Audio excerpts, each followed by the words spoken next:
तुम मुझसे प्यार करते हो ना? नहीं मैं नहीं। একসময় ঢালিউডের ব্যস্ততম অভিনেত্রীদের একজন ছিলেন রাইমা সেন।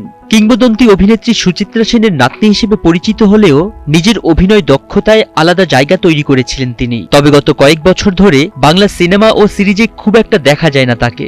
অনেকের মনেই প্রশ্ন, এখন কি করছেন রাইমা?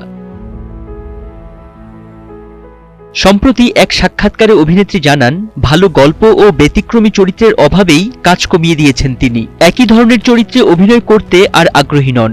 তার ভাষায়, দর্শক তাকে নতুনভাবে দেখুক এমন চরিত্রেই কাজ করতে চান।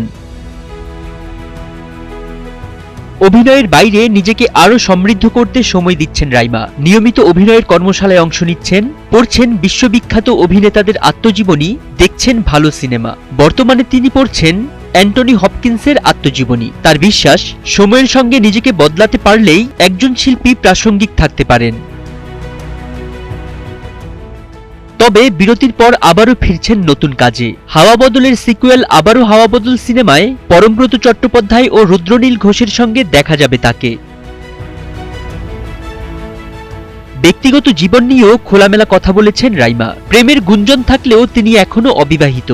শুধু বয়স বা সমাজের চাপে বিয়েতে বিশ্বাসী নন বলেই জানান এই অভিনেত্রী। পাশাপাশি বাংলা চলচ্চিত্রের হারানো গৌরব ফিরে আসুক এমন প্রত্যাশাও ব্যক্ত করেছেন তিনি। ফরিদ উদ্দিন মোহাম্মদ, সময়ের আলো।